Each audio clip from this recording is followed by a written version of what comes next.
बिस्मिल्लाहिर्रहमानिर्रहीम। अस्सलाम वालेकुम नाज़रीन, मैं हूँ महरीन सब्तैन और ये है मेरा यूट्यूब चैनल।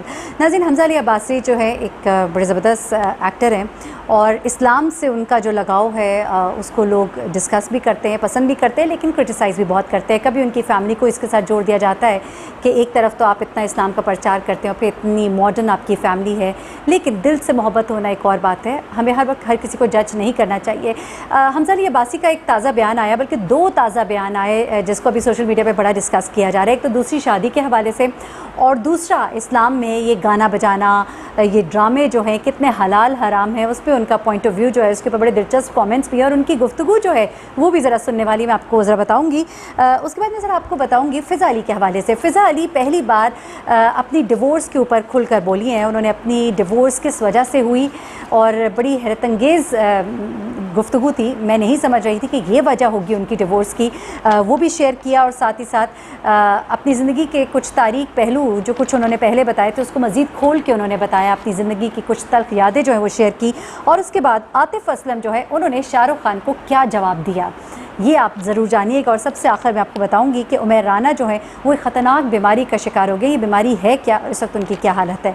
तो पहले आ जाते हैं ज़रा हमज़ा अली अब्बासी की तरफ, जिन्होंने कहा कि दूसरी शादी जो है, जिसको बड़ा कहा जाता है कि जी दूसरी शादी की इजाज़त है, तो ये फ़ैसला उन्होंने कहा कि ये जो कुछ कहा गया ये ग़ज़वा उहद के बाद जो है ये इसका ऐलान किया गया, क्योंकि गली में बहुत सी यतीम और बेवाएँ थी और उन्हें कहा गया कि अगर यतीमों का ख्याल नहीं रख सकते तो उनकी बेवा माओं से शादी कर लो, बेवाओं और यतीमों की आसानी के लिए। और फिर ये भी कहा गया कि इंसाफ़ करो, अगर इंसाफ़ नहीं कर सकते तो तुम्हारे लिए एक ही काफ़ी है।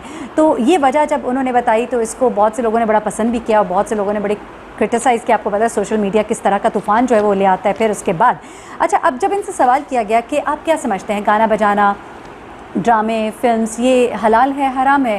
क्योंकि कई दफ़ा हमज़ा जो है वो छोड़ने का ऐलान भी कर चुके हैं मीडिया इंडस्ट्री को, फिर वापस आ जाते हैं। तो उन्होंने कहा कि नहीं जी, ये हराम नहीं है। और उसकी लॉजिक उन्होंने ये दी कि आप किस चीज़ को किस तनाज़र में कर रहे हैं।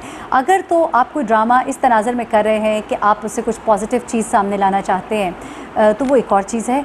और फिर उन्होंने कहा कि हराम चीज़ें उन्होंने गिनवाई कि ये बड़ी बड़ी 5 हराम चीज़ें हैं और इस्लाम ने आसानी पैदा कर दी है, तो लोगों ने इन्हें मॉडर्न मुल्ला का नाम दिया। इन्होंने कहा कि जी 5 हराम जो बड़ी चीज़ें हैं वो है, और उसके बाद ये सारी चीज़ें जो हैं ये आप इसे कह दें कि सप्लीमेंट्री हैं और इनको आपने समझना है कि गाना बजाना किस हद तक हराम है, नहीं हराम है। हम बहुत मज़हब को एक्सट्रीम की तरफ ले गए हैं, जिस पे बहुत से लोगों ने क्रिटिसाइज़ किया कि नहीं जी, गाना बजाना तो है ही हराम, इससे आपको वो लज्जत मिलती है जिससे आप गलत चीज़ की तरफ जाते हैं। हाँ, अगर नात है, कोई और चीज़ है तो वो एक और मामला है, लेकिन गाने जो हैं वो गलत हैं। और ड्रामों में चूँकि नामहरम आपस में काम करते हैं तो फिर वो तमाम चीज़ें जो हैं उसको लोगों ने बड़ा क्रिटिसाइज़ किया कि आप किस तरह से कह सकते हैं।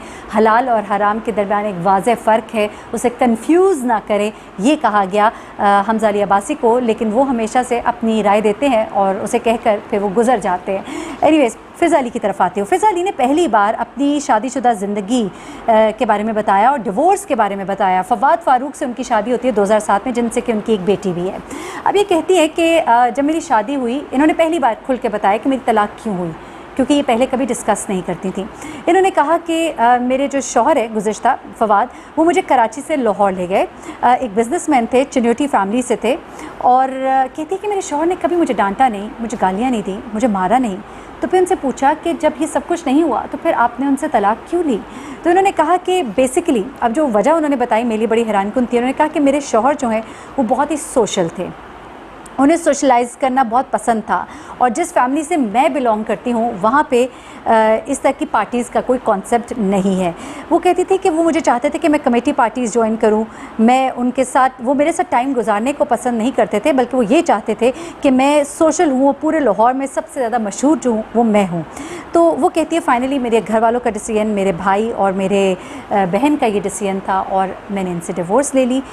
तो ये वजह थी, यानी कि उन्हें सोशलाइज़ करना तो थोड़ा लोगों को समझ नहीं आती, क्योंकि ज़ाहिर सी बात है शोबिज़ में, और शोबिज़ में रहते हुए तो आप बहुत सोशलाइज़ करते हैं। तो यकीनन कुछ ऐसी पार्टीज़ होंगी जो उन्होंने शायद पैराए में बता दी, जिनको कि वो शोबिज़ में रहते हुए भी मायूब समझती थी, तब एक्सेप्टेबिलिटी नहीं थी उनके जहन में। आप बेहतर समझ सकते हैं मैं क्या कहना चाह रही हूँ। मेरा अपना गुमान ये है कि कुछ ऐसी पार्टीज़ जहाँ पे शौहर जो है अपनी बीवियों को एक आइटम के तौर पे पेश करते हैं, बहुत से अपने प्रोजेक्ट्स विन करने के लिए अपनी बीवियों को वो चाहते हैं कि वो लोगों के साथ बैठें, गप्पे लगाएं। इस तरह का भी एक ट्रेंड है, एक हमारी एक सोसाइटी का ये भी तारीख पहलू है। हो सकता है, मैं मुबैना तौर पर ये कह रही हूँ कि शायद इतनी बोलनेस जो है वो नहीं, वो उसको बेहतर समझती थी और शायद इसीलिए फ़िज़ा ने डिवोर्स का इरादा किया होगा। एनीवेज़, मुझे जो समझ आई है इस बात से, अलबत्ता फ़िज़ा ने अपनी ज़िंदगी के कुछ और तारीख पहलुओं से पर्दा हटाया। जहाँ मैंने आपको एक दफ़ा पहले भी बताया था कि फ़िज़ा ने अपने बाप के बारे में क्या बताया। उसने कहा कि मैं सारी ज़िंदगी तो मैं कहती ही नहीं, यही कहती हूँ कि मेरा तो बाप है ही नहीं, लेकिन उसने कहा हाँ मेरा बाप है। और मेरा बाप जो है मेरा बाप जो है, मेरी माँ ने पहले भी एक शादी की थी और मेरी माँ की पहली शादी से भी मेरे बहन भाई है और इस शादी से भी मेरी माँ के बहन भाई हैं। अब वो ये कहती है कि पहले बाप से बच्चे जो हैं वो बड़े और मेरे पेरेंट्स की तरह हैं, और जो पहला बाप है यानी मेरी माँ का जो पहला शौहर है, जो कि फ़िज़ा का बाप नहीं है, वो कहती है वो बहुत अच्छा इंसान है और उसने मेरा ख़र्चा भी उठाया शादी होने तक। वो कहती है कि मेरी माँ अमीर थी, उसके पास गाड़ी थी, घर था, लेदर फैक्ट्री थी, जो कि यकीनन पहले शौहर से उसको मिली थी।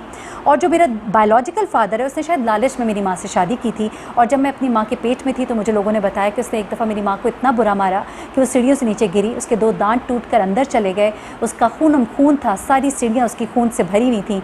और कहती है कि जब मैं पैदा हुई, बड़ी हैरत अंगेज़ उसने बात बताई कि जब मैं पैदा हुई तो मैं घर में पैदा हुई, मेरी माँ खुद डॉक्टर थी और मैं घर में पैदा हुई और डॉक्टर उसके बाद आई।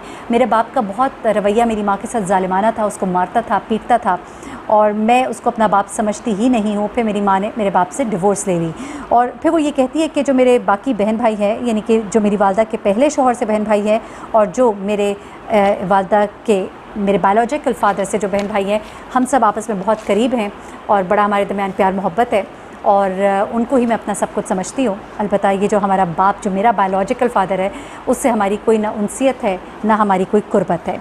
तो जी, ये थी कुछ फ़िज़ा अली की लाइफ से कुछ उसके चैप्टर्स कह लीजिए ज़िंदगी के, जो मैंने आपके साथ शेयर किया। और अब आ जाते हैं ज़रा आतिफ़ असलम की तरफ। शाहरुख़ खान को क्या जवाब दिया आतिफ़ असलम ने? हुआ कुछ ऐसे कि शाहरुख़ खान ने किसी ज़माने में आतिफ़ असलम को कहा कि मेरे लिए गाना रिकॉर्ड कर दो। अब आतिफ़ असलम को शाहरुख़ बड़े पसंद थे, कहते हैं मैं एक दफ़ा मिला भी हूँ, मुझे बहुत पसंद है।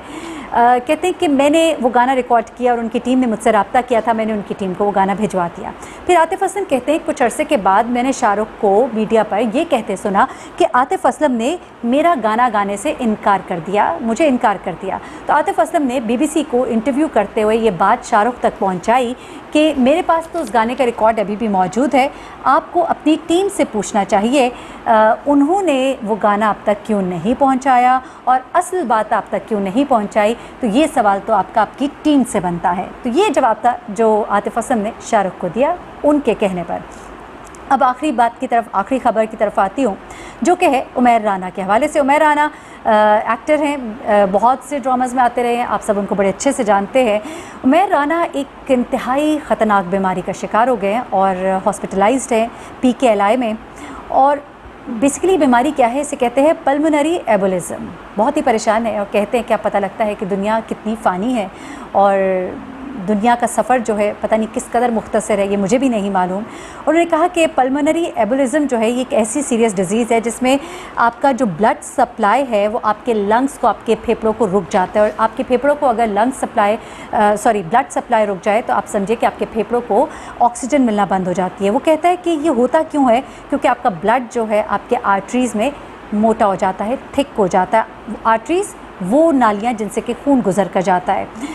तो वो कहते हैं कि ब्लड चूँकि थिक हो जाता है और इसकी वजह से ये आपके लंग्स को नहीं पहुंच पा रहा होता। जब ये आपके लंग्स को नहीं पहुंच पा रहा होता तो आपको शदीद कंजेशन होती है, आपको सांस लेने में बहुत मुश्किल होती है, आपको चेस्ट में शदीद पेन होता है।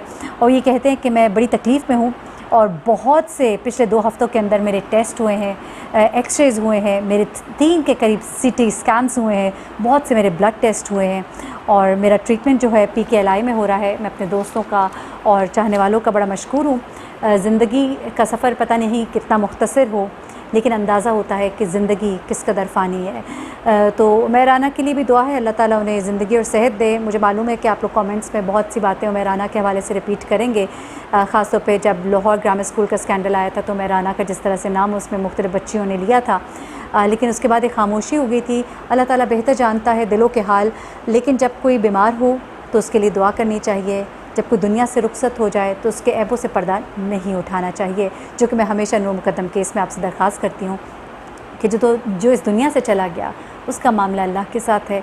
बुरी बुरी बातें और गलत गलत चीज़ें कहना छोड़ दें, क्योंकि गुनाहों से पाक तो हम में से कोई भी नहीं है। हम सब गुनाहगार हैं और पता नहीं किसका कौन सा फ़ेल अल्लाह के दर कबूल करे और कहाँ उसको पहुँचा दे, और पता नहीं कितनी नेकियां करके भी आपका शायद ये एक जुमला जो है आपकी पकड़ का, आपकी गिरफ्त की वजह बन जाए। अल्लाह ताला हम सबको हदायत की राह दिखाए। अपना बहुत ख्याल रखिएगा, अपनी दुआ में मुझे भी याद रखिएगा। अल्लाह हाफ़िज़।